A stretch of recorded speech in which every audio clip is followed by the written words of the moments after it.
It's all yours. Okie dokie. Let's see. Psychological Emptiness and Codependent Cravings from Conquering Shame and Codependency by Darlene Lancer. Whereas existential emptiness is concerned with our relationship to life and it's considered more intellectual and spiritual, psychological emptiness is primarily concerned with our relationship with ourselves. Psychologists and psychoanalysts see emptiness as being rooted in childhood, not as a consequence of modern times. The major difference is that psychological emptiness is accompanied by depression and it is deeply related to shame. Depression includes a variety of symptoms such as sadness, anxiety, or restlessness, shame or unresolved guilt, apathy, fatigue, change in appetite or sleep habits, poor concentration, suicidal thoughts, and a void or a hunger to fill the void. Most of us, most, if not all, codependents suffer from depression to one degree or another. It is ingrained in the self alienation, isolation, and shame originating in childhood, referred to by psychiatrist James Masterson as abandonment depression. For some of us, feelings of emptiness are constant. For others, feelings are felt periodically, vaguely, or profoundly, and usually brought on by acute shame or loss. Meaninglessness can prevail over any sense of responsibility. If we've experienced trauma, we can feel as if we've fallen into, quote, a devouring black hole, or like reality is broken. Addicts and codependents often experience this kind of depression when they stop using or end a relationship. Codependent cravings. As codependents without an external focus, we feel disconnected and depressed because of our disconnection from our real self, our inner source of vitality. Some of us develop an insatiable need for validation, attention, understanding, or recognition. When no one meets these needs, we can feel anxious and empty, believing they will never be met. Feeling we have no other choice, we continue to attempt to fill the emptiness by living through or controlling others, turning to substance abuse or compulsive behavior such as exercise, work, or sex, or distracting ourselves with other activities. If we are addicted to relationships and romance, we look to others to provide motivation, companionship, and an escape from the emptiness. We may be drawn to drama-filled relationships to enliven us. We tend to consider stable people boring and are instead attracted to drug addicts, unavailable partners, dysfunctional work environment, excitement, abuse, or conflict.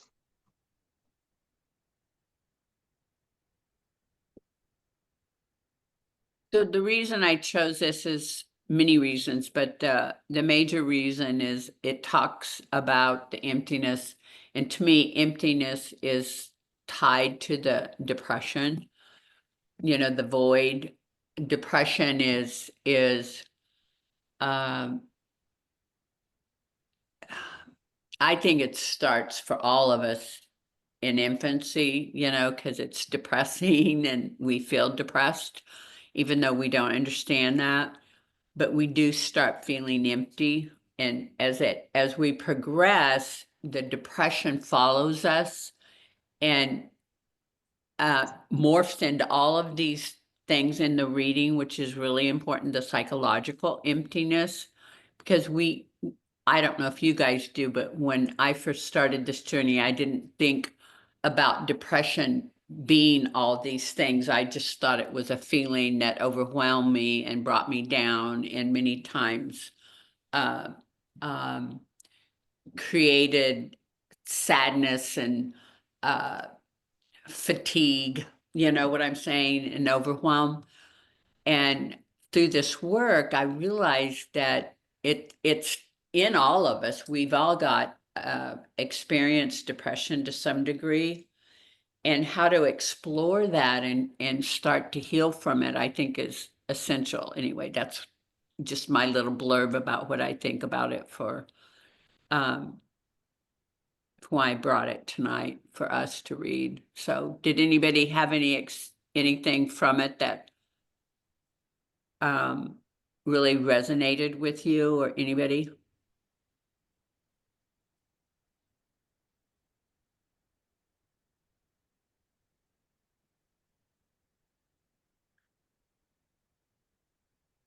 I did, for sure. Okay. Um, on so many different levels, it hit so many different things, and I'm still quite flustered with all of it, as I read it, as I thought about it. When I was at VCAM, I remember Stephanie and I talking and realizing that I'd been depressed from a very young age, but didn't realize what depression was. And I never would have thought I had depression until about, I guess about a year, just over a year ago. When I realized I couldn't get out of bed or off the couch anymore. That was right before I went to VKM. But I am a type A personality. I go, go, go, go, go. And all of a sudden, I couldn't move. And VCAM helped a lot. But since I've come back, I felt myself kind of sliding into that emptiness again. I think part of it is I'm now an empty nester. Like 6 months ago, my daughter went off to college, my last child. And that left me with an emptiness that I haven't figured out how to fill. I'm so used to her. She was my best friend. And I realized that when I was young, there was a codependency with my parents, and I'm worried that I had a codependency with my child without realizing what I was doing. It just made sense to me. And so I resonate with quite a bit of what was in the reading we had today, and I'm still trying to figure it out, and I'm still having problems with my depression. And I'm sick of it. I'm tired of it. Now I don't get out of bed, but I might look at Instagram or something when, before I just slept. But I realize I'm not okay yet. I'm still, and I think that to think that after 1 month you're perfectly okay, like a VKM, is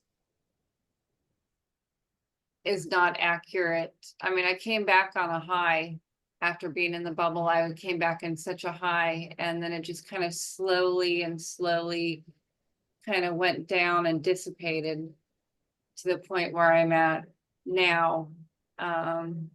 And now I'm a teacher, and my year just ended, and without work, it's even worse. At least work, I had somewhere I had to be every day and something I had to do every day. And now I'm off for the summer, and last week I've called it my week off, but I really haven't got out of bed in the last week. And I'm afraid that that's going to be my summer. So there's a lot of fear in what I'm doing.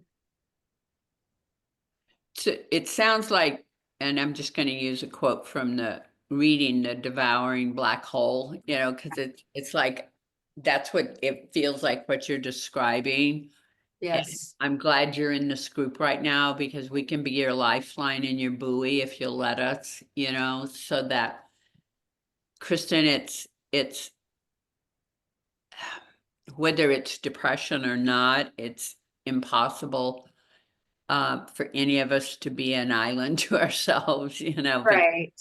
it just, we have to, and I know the depression makes it more complicated, and not wanting and desiring or feeling worthy enough, but reaching out to all of us, like making a commitment to yourself and accountable, and will be your accountability partner to get you out of bed, or whatever, to assist you, so that you don't have to be alone, because that isolation just compounds everything that we're talking about. Yeah. Go ahead. Yeah, no, I find it interesting. Like, if I didn't have this group, I don't know what I'd do. The Monday group is fine, but it's not the same as this group, because I try to do the Monday group and the Thursday group. But the Monday group just doesn't reach me. It's kind of, to me, the same thing every time. Right. Where this group, I feel like we really get into stuff. And so that's why this group is so important to me. I missed last week because my end of the year colleagues had the end of the year party that I had to attend to. So that I could not be, I forced myself to go, and I'm glad I forced myself to go. But then I missed this group. And this is the group that kind of pulls me back, or at least when the readings that you give really hit home and make me feel like, oh my gosh, I'm not the only one out there. Someone else understands what's going on. And that's huge, and it's different than the Monday groups. And so I'm glad that there's this group that at least it seems we're all on the same page in one form or another, whatever it may be. Yeah, it is. It's a community, it's a collective, because we're Yeah. all struggling with whatever the reading is to some degree, whatever reading it is, because we're all in that codependent paradigm. Yes. Right? And these are just facets, and the depression is a facet that can become immobilizing, Yes. Yes. and I just feel like everybody, if we talk about it, it lessens the, like you said, the loneliness or thinking you're the only one, which Yeah. makes it harder to. Yeah. I wish we met every day. Well, that gratitude thing, that's helpful. I appreciate it. Kristen, do you participate in that part? Because I do have all the numbers that come up. I don't put everybody in my phone. Which gratitude part? Oh, we have like this little, maybe you missed last week. I There's- did miss last week. I Oh, had to cool. go to So an I office party. I'm Jen, and I just joined. I was also at Billy Kalima. I was at the retreat, and then I got an email from Isabel, so I thought I'd like both groups. Anyways, somebody here started a gratitude squad phone group thing. Liz And- did, so I can pass your number on, Kristen, if you want to join. Yes, please. Okay. Do you mind posting it in the, Yeah, In the- no you problem. could do it privately to me or whatever? It's okay. I don't mind just putting it out Okay, there. perfect. Okay. And I hear you about the codependent group part. I appreciate it because it does definitely help me feel like it's like focused, right? And I think that's, Okay. I appreciate Janice in the reading. What struck me that I can settle down, or what I heard, was the part about it, which is like almost like hard to swallow, that codependency can, obviously it starts in infancy, right? We're essentially codependent on our parents. Well, codependency, really simple version is we have a lack of self, so we start depending outside. But it's really what we're looking for is the lack of self, trying to satiate that and nurture it. Go ahead. No, I'm sorry, I do that. No, go for it. So the lack of self though can develop like that early, like Oh, because for like, sure. like I don't get it. So you're a little teeny baby and you have lack of self. Why? Because like you're being abused Because you don't get your needs met totally that early. that early. Doesn't mean, and I'm gonna skip over parents because they're not the issue. It's the lack of what an infant needs, because every child needs something different. Normal. Right. Oh my God, so great. That's like why my daughter, right? Like, because we don't have to do the parent thing or whatever, right? But I did. I let her cry it out. I'm sure Right. my mom let me cry it out. Right. So it could be as simple as that. Exactly. So when we don't get our needs met, we turn it inward, not knowingly, because we don't know that it's not our fault. Right. So we don't learn how to soothe ourselves, what our feelings are, how important things. We don't learn that process. Right. And so if we did learn that process, then we would have an articulate way of saying. You wouldn't even have to be on this group. I'm only kidding. Thank you. Thank you for saying, but that struck me like from it, because that is for sure. Like that makes a lot of sense. Yeah, that's the crux of it, it's really complex for sure. But that's a simple version of something that's got layers to it, and this group hopefully will uncover the layers and understand the codependent wounding more. It's not so much about how it acts in life, it's what we're lacking and are longing for. Because if we're longing for something, we're like an infant, we're reaching out, right, for mommy or somebody to satiate it. And that's the way it works. Or do you, this sounds, so obviously in this group, I'm codependent in lots of ways. Like it comes out, right? It comes out when I have 2 children and I'm like panicking a little bit because my son's going away for the summer. It's like I still have 1 more year with him Right. at school, but, and then in my partner relationship, but is it safe to say like so many people probably have also like the person I'm in the relationship with, it Oh, seems, for sure. yeah, okay, I've thanks. never met anybody who's not codependent to some degree, Thank you. ever. Okay. Okay, and one last question, is it appropriate if somebody brings me dinner for me to like sneak bites or no? I understand either Are way. you hungry? Is I'm that what are you talking about right now? Oh, for sure.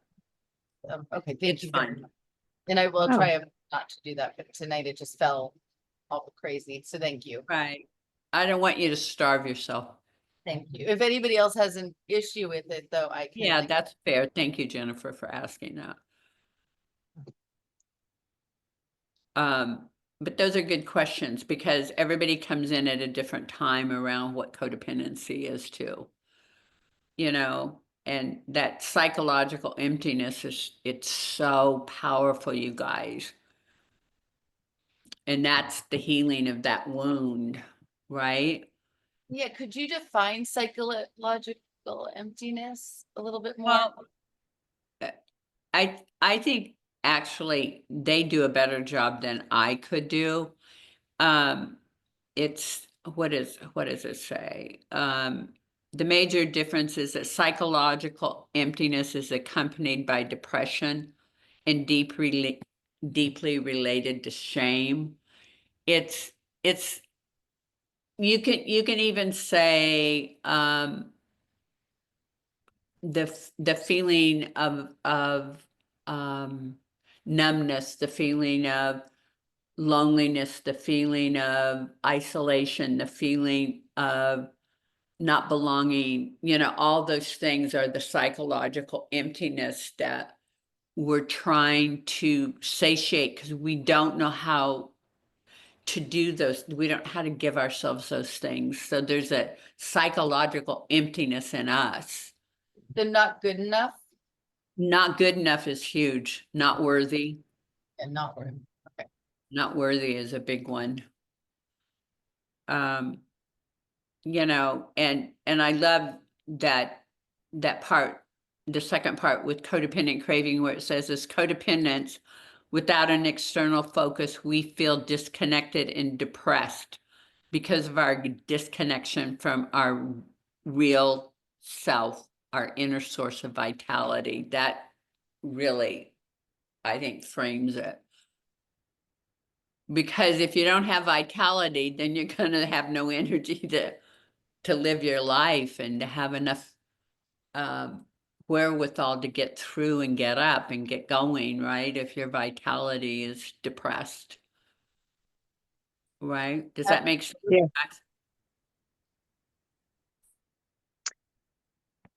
For me, if I can chime in, Yeah. I could relate to a lot of this stuff, and in a tiny part I couldn't, but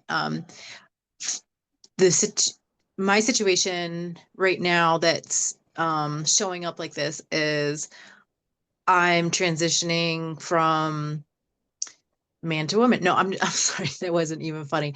Out of work, I'm kind of in retirement mode, and it's been for me a little bit traumatic because my job has always kind of given me a little bit of identity and whatnot. And so without that, I have spiraled into this devouring black hole, and my reality is completely broken, and I'm like blown apart to pieces, and I'm like lost. I feel untethered. I feel absolutely like awful. I feel yucky. I think about my deathbed a lot. I think about like and so I'm in a funk. I'm in a depression. And actually I gave and I'm really hard on myself as far, and I think all of us are. And I don't let myself, I'm not really good at relaxing or giving myself downtime. And so I let myself sleep in the other night. And I thought of Kristen because I didn't want to get out of bed.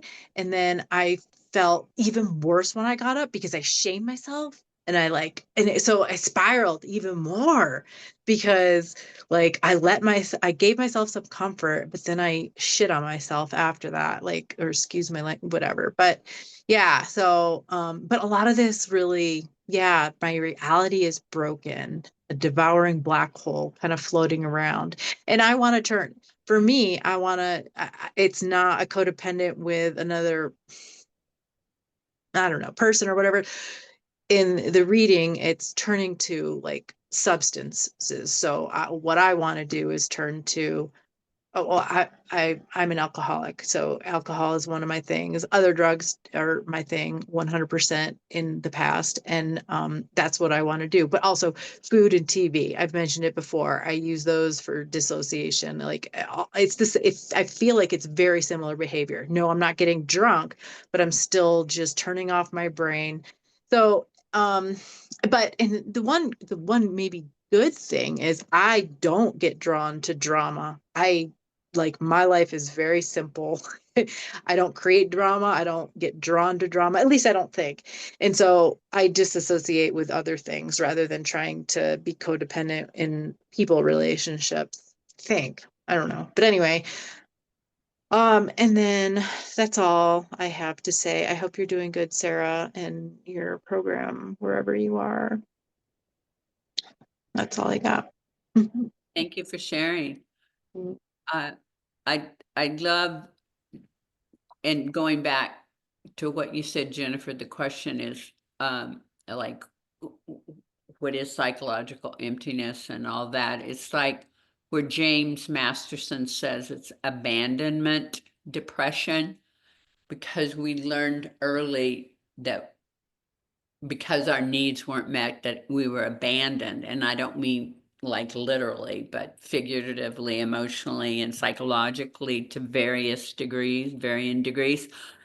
And we learn that process. So we learn to abandon ourselves. And that's the biggest part of depression, is abandoning ourselves, and not like, let's say for you, Kristen, not wanting to get up is abandoning you. You see what I'm saying? It's like, it's so multifaceted and it's all interwoven.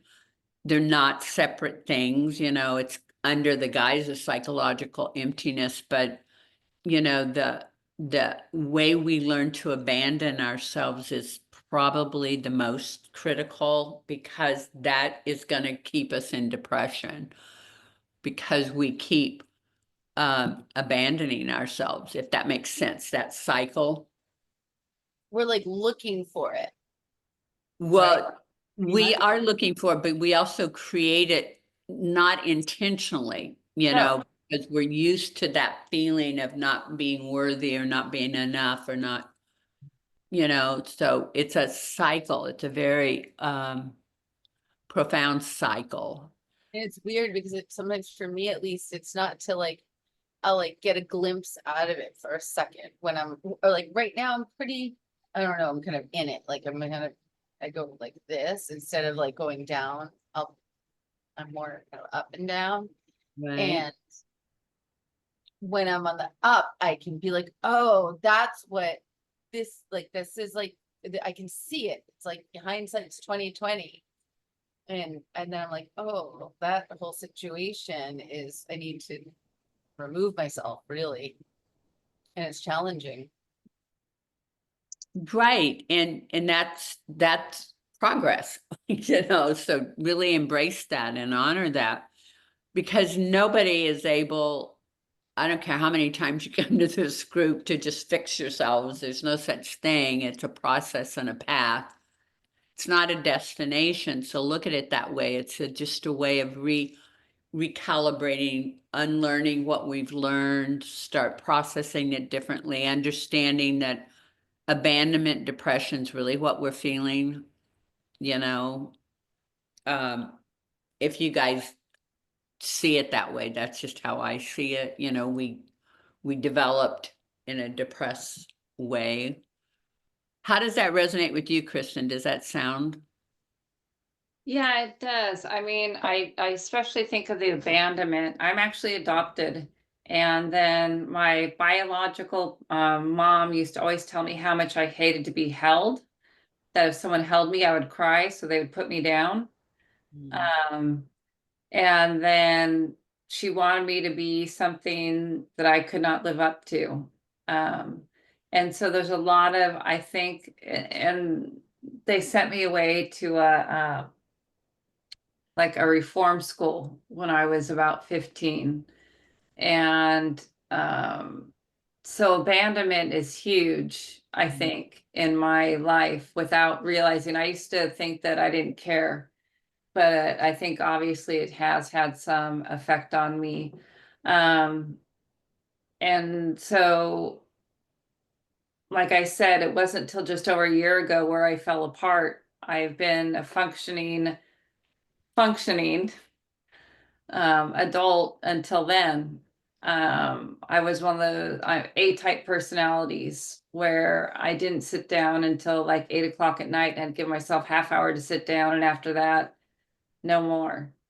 And so I've lost that, and I've lost myself, and I'm still trying to figure out how to get it back. And some days I wonder if I need to go back for help. But then I know all the tools. And so going back for help doesn't necessarily seem like the right idea, but trying to figure out how to help myself at home, because even if I went back, let's say I went to the retreat this time and came home, I still have to learn how to live without that bubble again. Yes. And I just will add something, that going back, let's say you do, because I've had clients come several times through treatment and gain each time. It's not like, yes, the tools, but all I'm saying is it's a community again, it's a connection again, and it can foster and nurture some of the things you can't do on your own. It's, I'm not telling you to go back or not to. I'm just telling you my experience with clients that need that, I don't know, reconnection is probably the only thing I can call it. So, and I'm not telling you you need that, but don't discount if that's something that could help this process. Right. Can I say Right. something to that effect, Janice? Sorry Yeah. to jump on late. The idea of going back is you're not the same person that showed up there the first time. That's true. So you could hear things differently, absorb things differently. Your defenses aren't as high. That's just my 2 cents on it, is that, you're not the same person, and so you're not going to have the same experience. Mm-hmm. And most likely it will be more positive. And you could probably get a lot more out of it. That's what I think. That's true. That's a wonderful add, because that is true. I've seen people grow from one point to the next point to the next point, and that was that, Michelle, thank you for that, because you aren't the same person at all. I did And you go sorry, ahead. go ahead. Go ahead. I just was gonna say I did the retreat, but then years ago before the retreat, like 2022, I did an outpatient trauma program through McLean, and it was a PHP, so it was 5 days a week for 20 days. And so this time I did the retreat and then I did the PHP. But so I did the PHP, the same program twice. And it was awesome. And I totally got different stuff out of it. Like I was like, oh, I don't remember, like that's different. It was the same program.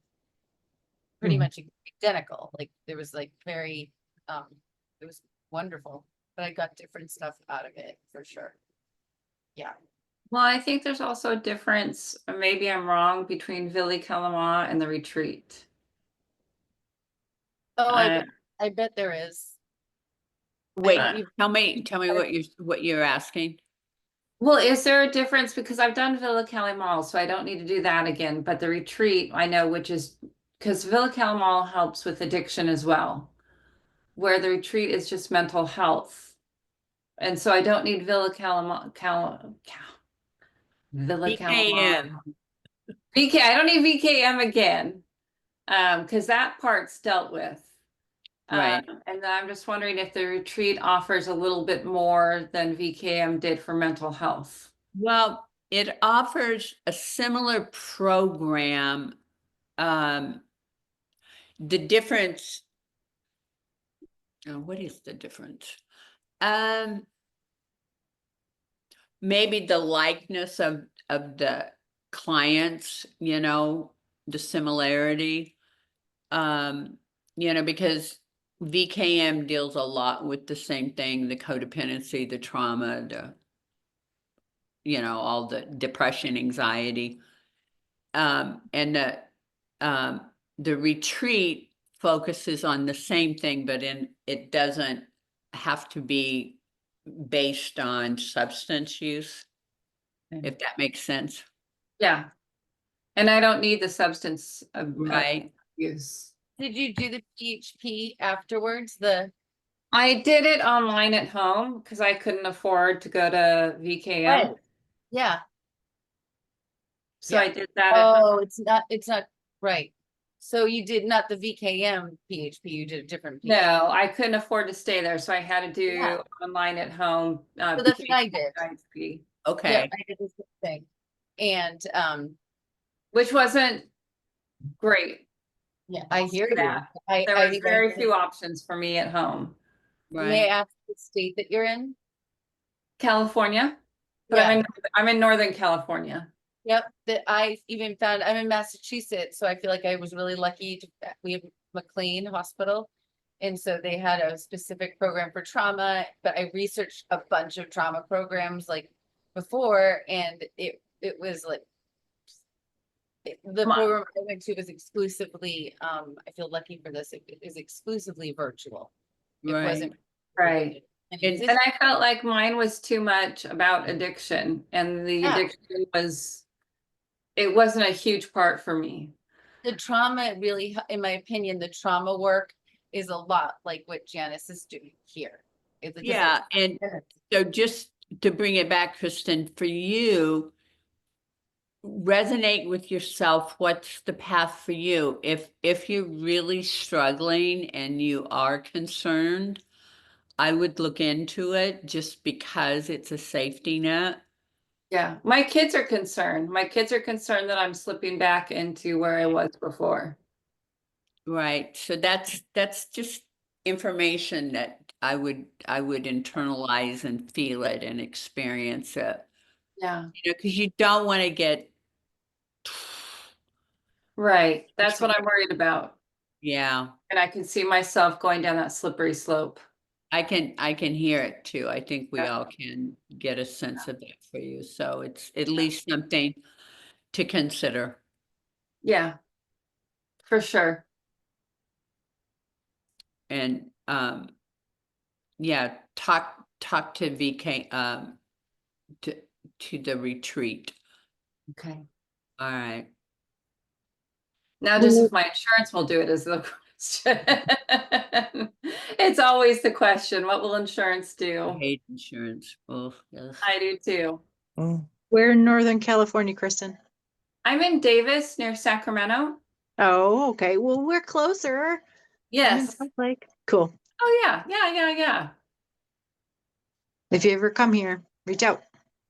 You know, I've I never been to Tahoe and I've lived here almost 30 years. Okay. Well, maybe that's a good thing that you reach out and meet Kate. I might have to do that. Cool. I've heard Tahoe is absolutely gorgeous. Yeah, it's busy in the summer, but anyway, enough for me.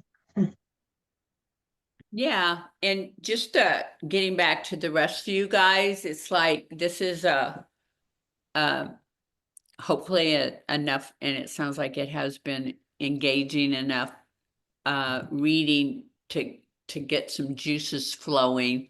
And I'd like to hear from the rest of you around it. Sarah, you want to speak? Yeah. I'm really glad I came today because this is pretty, yeah, it's pretty like on point with everything right now. Like I have had such a struggle of a week. I have been spiraling out. I have been suicidal. I've been wanting to self-harm. I've been isolating.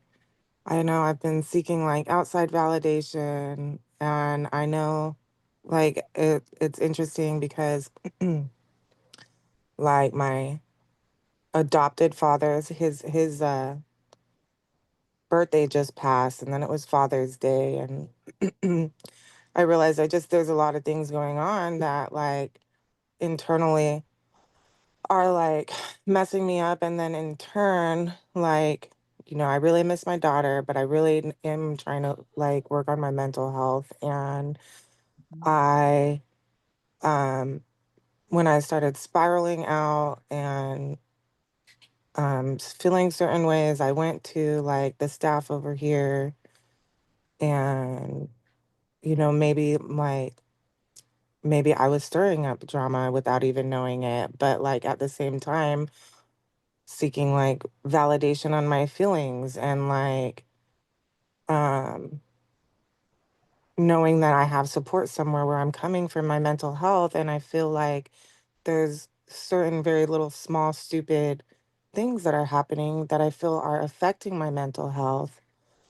And then when the staff addresses it, it's like somebody gets rewarded for being mean, and then I feel completely less than. I feel like more wanting to isolate. Like I've been overeating, like I haven't been reaching out to anybody. And and then my sister calls and she tells me she got a misdemeanor because she got drunk and got in a fight with her son. So then I'm like trying, and then it's like, then I'm focusing all my energy on her, but then I'm realizing I'm being codependent. So then I'm trying to come back. So it's just like it's just like, it's like one thing after another. And then, so like with the reading, it's like being codependent and like a people pleaser, and like seeking the outside validation, but then also like wanting to use my voice and getting over like abandonment issues and working on my trauma and stuff. Like, I feel like there's like, is it codependent wanting like the like people that are supposed to be giving me help, like validating me and like supporting me, because like, and maybe I'm also, then it's like, then see, this is where I start going down the spiral. Then I'm like, am I being too much? Am like, am I wanting too much? Am I talking too much? Am I like making too big of a deal out of stuff? Like, does it even matter how I feel? Like, am I, like, it's like a fucking, Sounds like it's you're just just, so much. It's you know, spiraling. I would just pause you for a second, Sarah, just because for grounding purposes, it's like, Hmm. because I know that feeling that you're talking, it's like everything becomes part, and you don't know Yeah. what isn't and what is, and Hmm. it's confusing. And Yeah. just to ground yourself the best you can right now, and in this moment, right now is all you've got, and Hmm. it's never too much to ask for help. It depends on um where we are, if that makes sense, because you can get support sometimes, and sometimes when you're spiraling, people don't always, and I don't know where you are and what program, and even in our program, don't always know how to stop a, you know, Yeah. a spiraling, and that's why I'm just trying to put a pause on it for a moment, not a pause on your feelings, but on the spiraling, Mm, to try to help ground you again, so that it doesn't just, that's the part that's making you crazy. yeah. Yeah. You know what I mean? Yeah. And I know that you are very capable in a lot of ways of coming up with alternatives and helping you with that. But first you got to stop the spiral. And that's what I just want you to try to hold for just a minute. Just like, Mm, yeah. yeah, because it gets confusing when think back when you were Yeah. a kid, you were spinning. What did you feel? You felt Yeah. dizzy, All disoriented. over. Yeah. It's very similar when you're spiraling. It's Mm-hmm. it's very disorienting. It's like, Yeah. how can you ground yourself right now? Forget the validation and all that. How can you, Sarah, what skills do you have to ground yourself? Coming here is one, and that was Mm, helpful. yeah.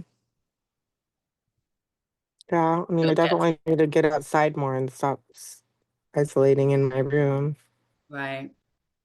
Like ground yourself. Think of the things that help you ground, Yeah. and start putting those in place, and then things will be less confusing and spinny. Yeah. Yeah.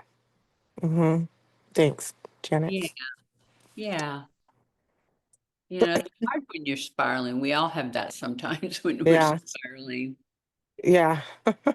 It's rough And I sometimes. do liken it, I don't know if you guys experienced that when you're a kid, but when you spin too much, you get so disoriented and almost sick to your stomach and everything's out of whack, Mm-hmm.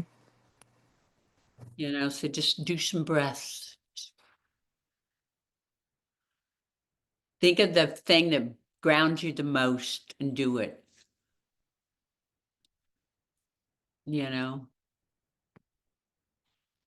Um, so I don't know if this is helpful, as far as the reading, but I feel like, a lot has been said and a lot. Did you want to share, Julianne? No, you're fine. Okay. I appreciate you coming anyway. Um, because this is complicated stuff that we're doing. It's not hard. So I want you to be mindful of not making it hard, but complicated is a little different. That takes some effort. It's like unraveling and getting through the layers, right? I have a psychiatrist right now. Um, that was huge. I feel like, is that okay to talk about medication? I won't go too deep into it. Well, I that's up to you guys. You can do it, but what I feel like for this is for Yeah. not for that.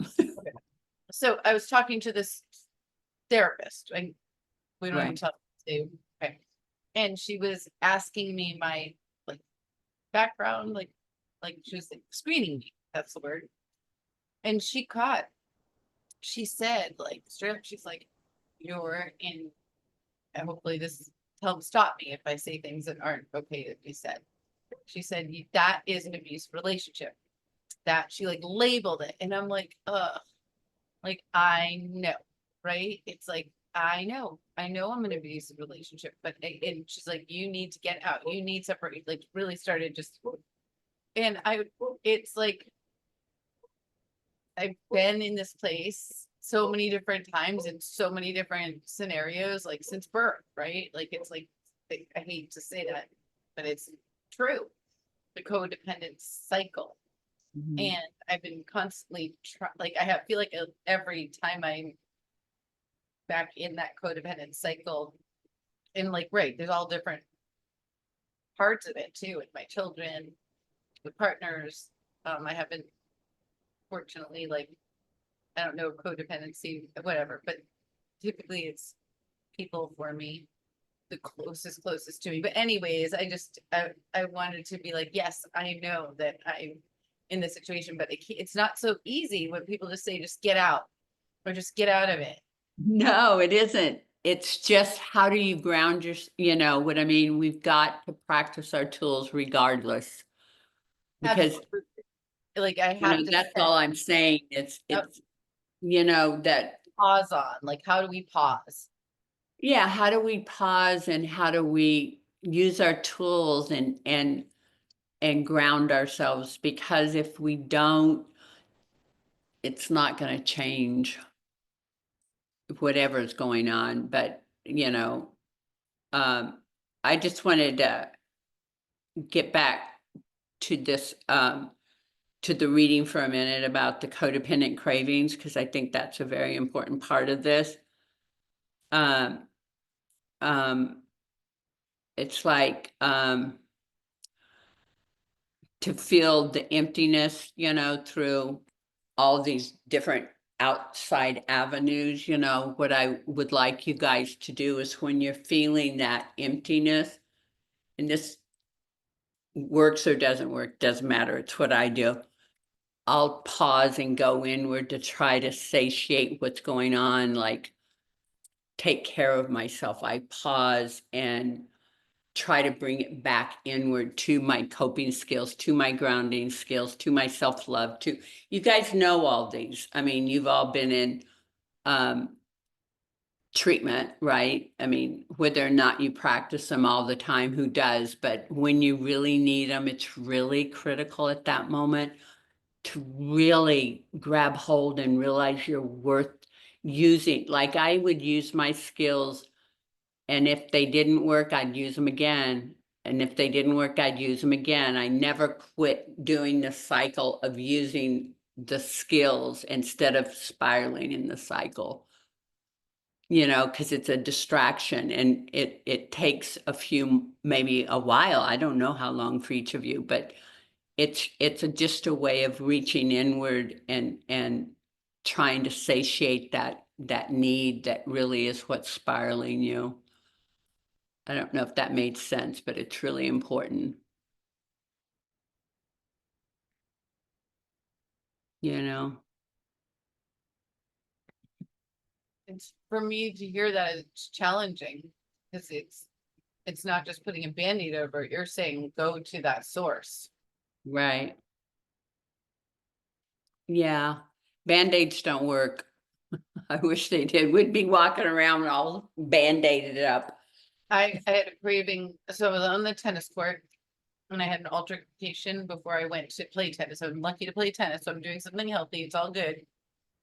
And then I had an altercation like right before I left on the tennis court. My mind kept actually it went to I was having a craving for alcohol, and I didn't really put this all together. I was like, oh, I want a glass of wine, and I have like in my head, I'm like, no, Jen, and I'm not an alcoholic per se, but I'm not drinking. I'm really being super mindful because alcohol just inflames, doesn't help right now, especially. So I kept saying, just like to the denial, like I'm just not gonna have alcohol. I'm not gonna have alcohol. But I didn't go to the source. I didn't think, why did I have that craving? I had that craving because I had an altercation before I went and played tennis. Right. And that I wasn't getting my needs met. Right. So thank Yeah, you. and I just want to, if you don't mind, just play that out for a minute, Jennifer. Is that when the altercation happened, you had a need then to That's what take I'm care of saying. yourself, Yes. like soothe yourself and comfort yourself. Yeah, and I reached out to my partner for it, and Right. I don't know why, like, hello, really rarely, he doesn't get it. He like has his own Well, issue. if you reach inward, you'll get it more consistently. That's the cue I need to learn. Like, Right. And that's to me what the codependent craving is how do we go inward to meet our needs and soothe ourselves and comfort ourselves. Right. Yeah.